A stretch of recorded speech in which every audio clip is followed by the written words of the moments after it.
Boa tarde, tudo bem com vocês? Na aula de hoje, nós vamos novamente usar o livro verde que vocês retiraram ontem da escola, tá? O livro Aprender Sempre. E nós vamos dar continuidade, então, ao gênero cartas que nós iniciamos ontem. Então, nesta aula, nós vamos fazer a leitura de uma carta e identificar informações específicas sobre ela. Além disso, vamos pensar sobre a escrita de algumas palavras do texto. Eu vou fazer a leitura da carta com vocês, depois vocês vão fazer novamente para responder as questões, ok? Olambra, 2 de setembro de 2020.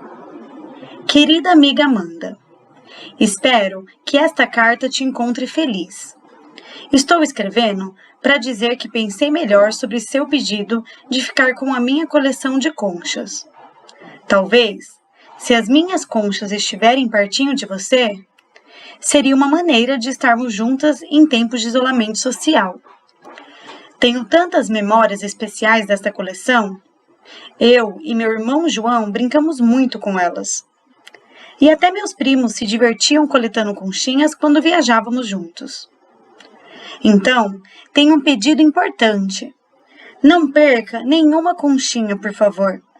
Tenho certeza que quando tivermos nossos filhos, eles também brincarão e inventarão outras histórias de imaginação. Espero que goste deste presente. E também espero estar presente o mais rápido possível. Com carinho, Fernanda. Então, vocês irão fazer novamente a leitura, da carta. E aí, vocês vão responder algumas questões que tem aqui, tá? Primeiro, gente, antes de eu ler as perguntas aqui para vocês, vamos prestar atenção em algumas características do gênero carta. Então, uma das características, primeiro, é identificar, A gente coloca a data, identificando então o local e a data. Aqui é Olambra, 2 de setembro de 2020. A mesma coisa que a gente faz lá, registra no nosso cabeçalho, No caso, a gente está em Suzano, então é Suzano, 2 de março de 2021. Então, numa carta, sempre vem primeiro a identificação do local e a data, tá? E depois a gente inicia a carta, como ela aqui, querida amiga Amanda. Então, ela está identificando para quem ela está enviando a carta. A pessoa que a gente envia a carta se chama destinatário. Então, o destinatário, para quem ela enviou a carta aqui, foi para Amanda, Depois vem o corpo da mensagem, ou seja, é onde ela vai escrever, tudo que ela quer, tudo que ela quer falar com a amiga dela, Então, aqui vem todo o assunto da conversa dela. E ela finaliza, então, com carinho, Fernanda. Finaliza se identificando quem foi a pessoa que escreveu a carta, tá? E a pessoa que escreveu a carta, ela sempre vai ser chamada de remetente. Então, quem escreve a carta é o remetente, a pessoa que recebe a carta é o destinatário, tudo bem? Então, após isso, vocês vão ler de novo a carta, se for necessário, e aí vocês vão responder essas perguntinhas que vem logo abaixo da carta, tá? São todas referentes a essa carta que a gente acabou de ler. Então, na primeira, pergunta assim, quem escreveu a carta? Vocês vão olhar lá na carta e identificar o nome da pessoa, colocar o nome de quem escreveu a carta aqui. Depois, a pergunta é, quem recebeu a carta? Então, da mesma forma, vocês vão olhar lá na cartinha, quem que foi a pessoa que recebeu a carta. Colocar o nome da pessoa aqui. Na terceira pergunta, qual a relação entre essas duas pessoas? A relação, gente, então, o que uma pessoa é da outra? Elas são familiar, mãe e filho? Elas são amigas? Elas estão se conhecendo ainda, se apresentando? Qual é a relação entre as duas pessoas, tá? Depois, quando e onde a carta foi escrita? Vocês também encontram lá na carta, tá? Lá identifica o lugar, onde a carta foi escrita e quando, a data que foi escrita, tá? E por fim, qual a mensagem principal da carta? Então, qual foi a principal mensagem que a colega aí da carta fez, tá? Ela fez pensando no quê? Qual foi o principal assunto da carta dela? Tudo bem? Então, vamos responder essas perguntinhas aqui primeiro. Depois, dando continuidade, a gente tem essa outra parte aqui, tá? Que é onde a gente vai refletir um pouquinho sobre os sons que... os diferentes sons numa mesma letra, tá? Então, nesse caso aqui, o que vocês têm que fazer? Ler as palavras em voz alta, né? Pode ler junto com o familiar, com o pai, com a mãe, com o irmão, e algumas palavras vocês leem, os que vocês não conseguirem, os familiares vão ler com vocês, para vocês conseguirem identificar o que tem em comum uma palavra da outra. Eu vou ler aqui do primeiro bloco de palavras, vou ler algumas palavras aqui, essa primeira parte, e vou identificar esse primeiro com vocês. E a letra B eu vou deixar para vocês identificarem, tá? Então, aqui na letra A, nesse primeiro bloco, eu vou ler essa parte aqui, ó.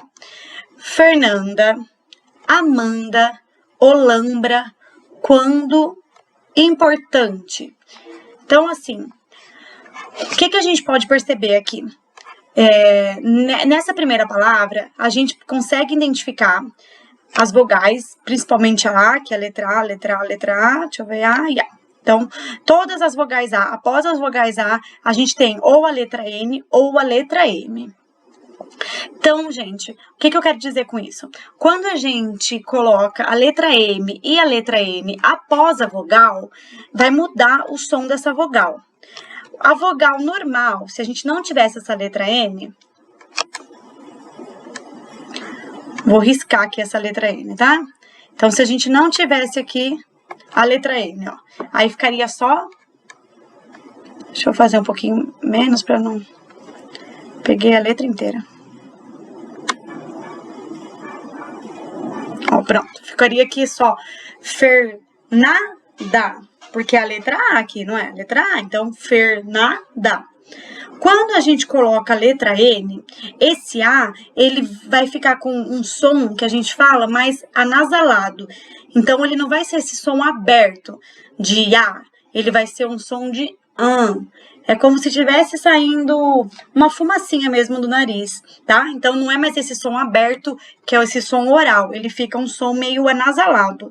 Então, toda vez que a gente tem a letra M e a letra M após a vogal, ela muda o som. Ela não vai ser mais A, ela vai ficar com som de an, por conta desse M e desse N que tem depois dela.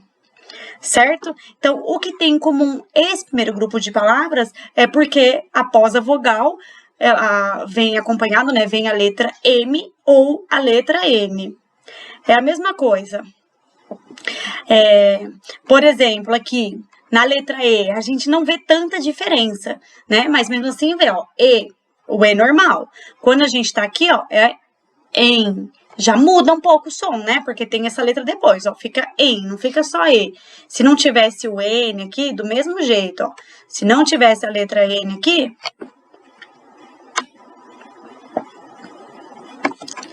ia ficar escrevedo, escrevedo. Não ia ter esse som anasalado, tá? Do em. Então, de qualquer maneira, de qualquer forma, né? Aqui a gente tem com a letra A, tem com a letra E. Essas daqui são todas letra E. Aqui, ó, com a letra O, com a letra U. Então, todas as formas, ó, a gente vai ter esse som. An, em, in, on. Vai mudar o som normal, tá? O, não vai ser mais o, vai ser on. Então, tem que prestar atenção nisso. O que tem, então, nesse caso, em comum, quando a gente fala o som, é porque vem acompanhada da vogal, a letra M ou a letra N. Então, muda o som da vogal, tá? Na letra B, vocês vão fazer a mesma coisa, tá? Então, vocês vão, do mesmo jeito que foi... que vocês fizeram responder aqui a letra A, na letra B vocês vão também identificar. É diferente da letra A, mas ele também tem algo em comum em todas as palavras, tá? Que deixa o som em comum com todas. Essa é um pouco mais fácil. Aí vocês vão fazer junto com os pais de vocês para entender essa aqui. Bom, vamos para a próxima.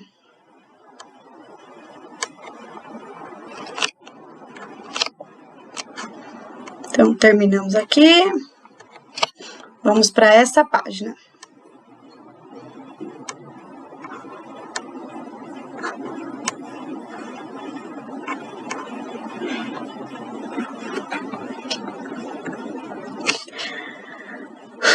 continuidade, na atividade de matemática, aquela da página 82 e 83, a gente vai aprender hoje um pouquinho como compor e decompor alguns números, tá?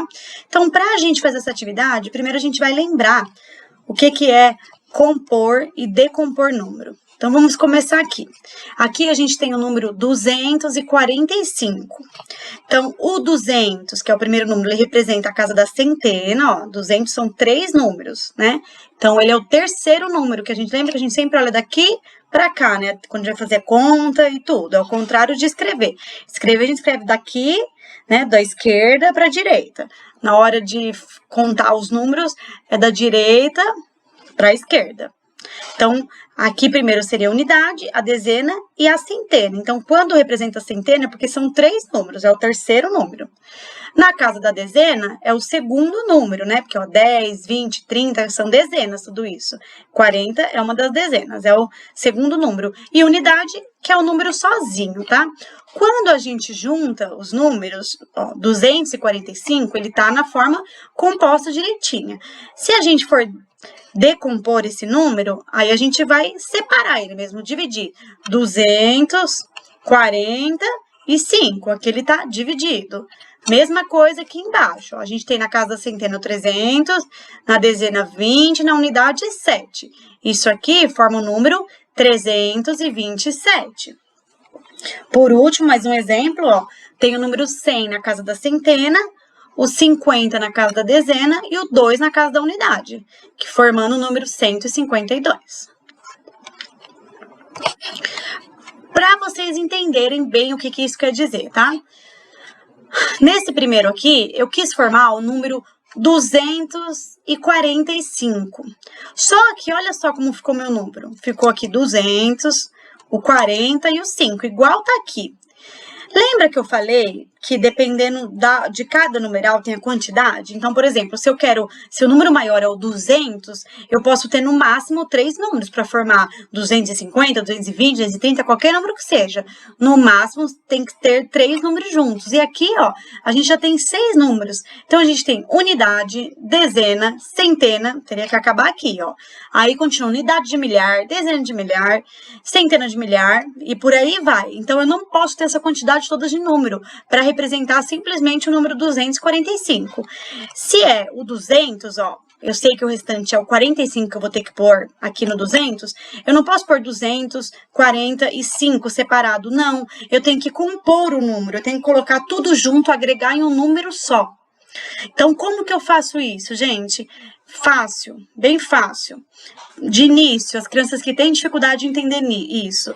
Simples, gente. Pode fazer o número, depois que fez o numeral lá, ó, você pode sobrepor. Então, aqui ele tem 2. Se ele tem 2, eu vou ter que sobrepor 2 aqui. Então, eu vou sobrepor 2, ó, sobrepus 2 zeros. Aqui, ele tem 1. Então, eu vou sobrepor 1. E aí, eu dei origem ao número 245. Essa é a forma correta. Essa aqui tá errada, tá bom? Mesma coisa aqui embaixo, ó, 327. Eu posso colocar assim, ó, vai ficar esse número aqui enorme, 327. Não, para eu compor o número, eu vou ter que fazer da mesma maneira. Aqui eu tenho 2 números, então eu vou pegar aqui 2 números, que aqui é a segunda casa. Que eu tenho um número, ó, vou sobrepor um número. E aí, então, eu escrevi da forma certa agora o 327. Opa, mudou. Da mesma forma, então, aqui também tá errado. E pra gente terminar aqui o terceiro exemplo, a gente tem o número 152, tá? Uma dica. Ah, professora, mas eu não tenho ficha para ficar colocando por cima. Não precisa ter ficha. Vocês podem escrever primeiro o número assim. Ah, não sei direito como é que faz. Eu ponho 100, eu ponho 50 e ponho 2. E depois, como que eu faço? Ah, como aqui são 2 números, então eu vou ter que riscar 2 números aqui do 100. Então, é só eu riscar aqui. Risco, ó, 2 números aqui do 100. Ah, aqui eu tenho 50. Eu tenho que riscar também o último número, porque eu vou pôr 2. Risco aqui o número. Então, já vai ter sobrado o número 1 O número 5. Meio bagunçadinho, gente, mas dá pra entender, né? E o número 2. Formou os 152, tá? Então, é isso, gente. Tudo bem até aqui? Tudo bem pra vocês? Deu pra entender essa parte? Ok, então tá bom. Aqui, ó, lembrando, então, do mesmo jeito que a gente fez lá, sobrepondo, vai ficar os 152. Agora que vocês lembraram sobre a composição e a decomposição do número, eu vou explicar, então, o que a gente vai fazer na atividade de matemática hoje. Então, primeiro, ele diz assim, ó, no número 1. Roberta disse para Mateus que ela pode escrever a quantidade de ursos rosa de diferentes maneiras e apresentou uma possibilidade. Então, aqui foi a forma que ela escreveu. Ela colocou 1, 2, 3, 4, 5, 6, 7, número 10, que vai dar 70. E 2, número 1, que aí deu 72. Se a gente for contar, ó, 10, 20, 30, 40, 50, 60, 70, 71, 72. Então, ela escreveu de outra forma o número 72. Na letra A, está pedindo para vocês apresentarem uma outra forma de escrever a quantidade de ursos rosa, ou seja, outra forma de escrever também o número 72. Vocês podem decompor da forma que a gente aprendeu, ó, tá? Do jeito que eu mostrei para vocês. Aqui o número está composto e aqui, olha, decompôs o número, tudo bem?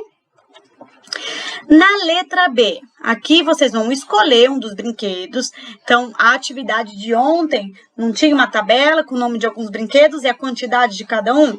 Então, vocês vão escolher um daqueles brinquedos e vão colocar aqui as duas maneiras de escrever.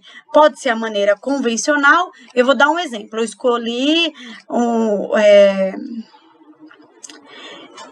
escolhi deixa eu ver.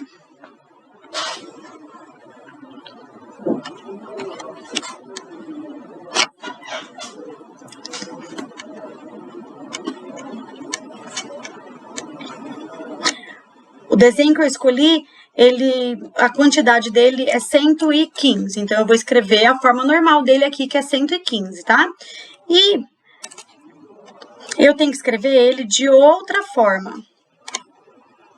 Lembra que eu tenho que colocá-lo de duas formas diferentes. Então, aqui eu vou pôr, para eu pôr o 115, eu ponho o 100, aí aqui o 10 e o 5. Deu 115, porque esse 1 meu aqui está representando a centena, então ele representa o 100. Esse outro número 1 aqui, ele está representando a dezena, então ele representa o 10. E esse meu último número representa a unidade, ele sozinho, então ele representa o 5. Então eu ponho 100, mais 10, mais 5, que vai dar a mesma coisa que o meu outro numeral. Então, é para vocês colocarem aqui de duas formas diferentes. E por último, ó, com as cartelas abaixo, qual número é possível escrever? Então, vamos lembrar, ó, tá até aqui, ó, de azulzinho, que é centena, de verdinho, que é dezena, e de vermelho, de laranjinha, né? Não é vermelho, laranjinha aqui, o que é unidade. Então, vocês vão, da forma que a professora foi explicando, vocês vão compor o número aqui, tá? Então, vocês vão agregar, colocar o numeral em qual parte que seria certa e escrever a forma certa aqui, tá bom? Não a forma certa, a forma composta aqui do número, tudo bem? Então, por hoje é isso. Se tiverem alguma dúvida, aí pode mandar mensagem para a Pro, que eu vou tentando ajudar. Certo? Até amanhã, então. Uma boa tarde para vocês. Fiquem todos com Deus. Tchauzinho.